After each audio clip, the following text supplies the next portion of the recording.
दिनेश पाल साहब, किस रूप में आप देख रहे हैं जो नाम बदलाव हो रहा है? जो जेडीयू के प्रवक्ता जो है वो चिट भी मेरी पद भी मेरी वाली बात कह रहे हैं। लोक भवन, सेवा तीर्थ, क्या लगता है कि इतना इजीली कहा जा रहा है, जस्टिफिकेशन दिया जाता है कि आम जनता के लिए किया जा रहा है? क्या आम जनता के लिए लोक भवन इजीली एक्सेसिबल होगा? क्या सेवा तीर्थ में एक आम आदमी जाकर प्रधानमंत्री के सामने अपनी समस्याओं को सुना पाएगा, बता पाएगा? भाजपा के दो प्रवक्ता को और बैठा लेना चाहिए। 4 लोग बैठ पाता तो भी बात बढ़िया से नहीं बता पाते।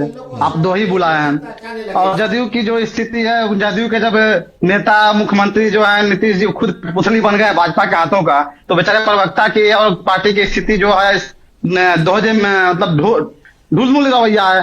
इधर भी बोलेंगे उधर भी बोलेंगे, स्पष्ट स्थिति नहीं है। देखिए, भाजपा के प्रवक्ता कह रहे थे कि नाम से देश का अपमान होता है, इसे नाम बदलना जरूरी है। कभी भी किसी के नाम से किसी देश का अपमान हो ऐसा कि नहीं होता है। आपका अपमान और आपका मान सम्मान आपके काम पर निर्भर करता है। उन्होंने फिर आपने राजिया ने कहा कि नाम रखने से बहुत कुछ, उनका अपने नाम का भी कहा कि हमारे नाम से बुलंदी आती है। भाई, ये भी कहावत गांव में सुनी है, नाम चिन्नी प्रसाद और काम चट्टों वाला। आपने यह भी सुना होगा कहावत गांव में कि बेटा का नाम पावर हाउस, बाप मरा अधरे घर में। तो नाम सिर्फ रख लेने से नहीं होता, आपके काम से आपके सुनिए इंटरनल सिक्योरिटी एक्ट के अकॉर्डिंग, ताकि रात में भी सोए तो बेटी नीचा चिल्लाए तो याद आ जाए कि इंटरनल सिक्योरिटी एक्ट हाथ मिला करके बैठे हैं। तो नाम जरा आप अपने समय में जवाब दे दीजिएगा, आपके पास आएगी।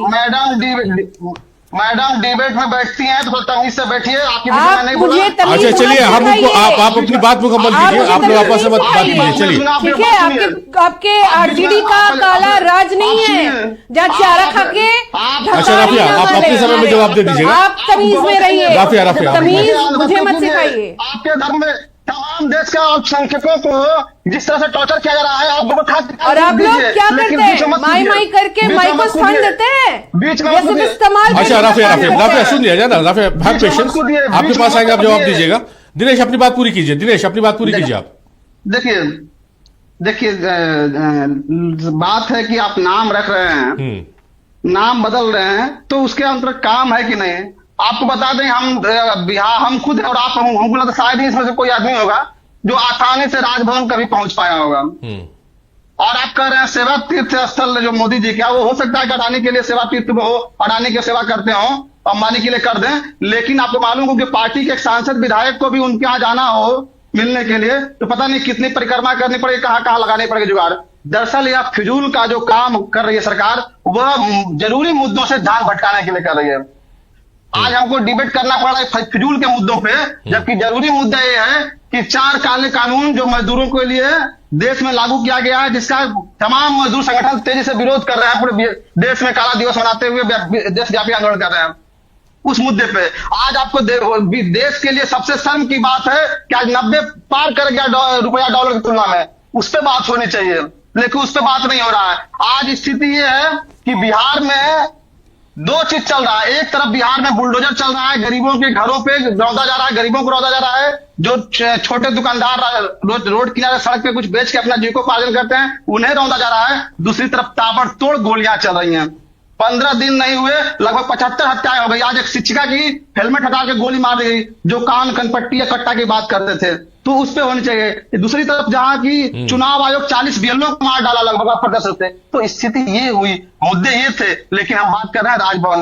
राजभवन का नाम क्या है? लोक भवन। मान लीजिए लोक से मतलब, जब लोक शब्द आता है तो होता आम जनता, आम लोग। आप इब्राहिम जी, आपको मालूम होगा कि आम जनता गरीब के लिए एक डीएम के ऑफिस में घुसना भी कितना कठिन बना दिया है इन सत्ताधारी के लोगों ने और इस तंत्रों ने।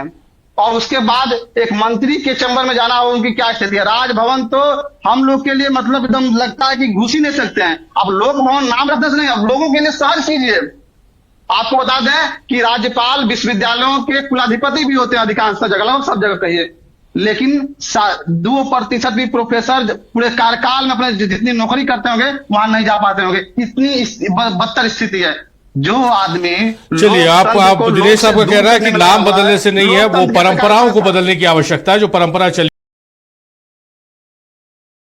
राफेल लौटते आपका दिनेश जी का रुख कर लेते। दिनेश जी, सेवा पहुंचेगी, राफिया का कहना, बीजेपी का कहना है कि सेवा पहुंचेगी, सेवा तीर्थ थे इसलिए नाम चेंज किया गया है।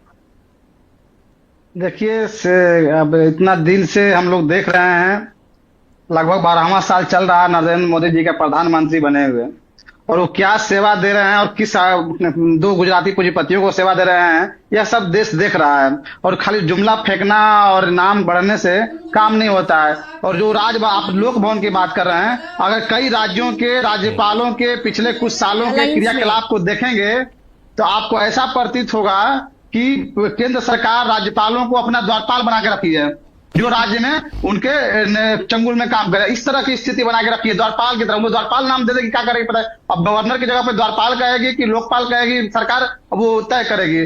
दूसरी तरफ आप याद सोनिया जी जैसे मनमोहन जी को साइलेंट करके रखी थी, वही समझ के रखते हैं क्या? बोलिए मोहतरमा को, बोलिए मोहतरमा को थोड़ा सा डिबेट में धर। बोलिए दिनेश जी बोलिए।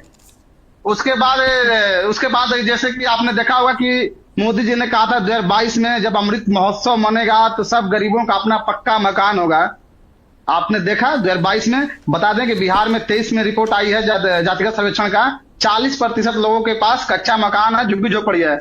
और उन्हीं झुग्गी झोपड़ी वालों को, उन गरीबों को, हम भूमिहीनों को हम जमीन देने की बात कर रहे थे। आज इनको ये उनकी जो झोपड़ी थी, उस झोपड़ी को भी उजाड़ दिया इन्होंने। वो खुले छत के मतलब रोड पे सोने को मजबूर हो रही है माँ बहने, बच्चों के साथ परिवार सोने को मजबूर है बिहार में।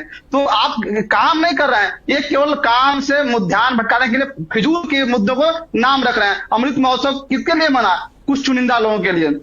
और अब ये मोदी जी को एक वहम हो गया है, वो अपने आप को पता नहीं क्या ईश्वर समझ, इससे पहले नॉन बायोलॉजिकल बोल चुके थे, अब वो अपने आवास को तीर्थ स्थल समझ रहे हो, पता नहीं क्या अपने आप को देवता भगवान समझ रहे हैं, क्या समझ रहे हैं। उस सरकार बदली होती 24 में, तभी जेल में सड़ रहे होते। स्थिति ये है। और इन लोगों ने जिस तरह से लोकतांत्रिक और जो संवैधानिक संस्थाओं को जो धज्जियां उड़ाए हैं, इनको तो चुनाव आयोग का चारण आयोग रख देना चाहिए नाम। जिस तरह से ज्ञानेश गुप्ता ने चौपट कर दिया चुनाव आयोग को। और आपके बीजेपी की प्रवक्ता बोल रहे थे SIR की बात करते, उसे अधिकार SIR से कौन अधिकार मिल रहा है? कौन छीना था भाई?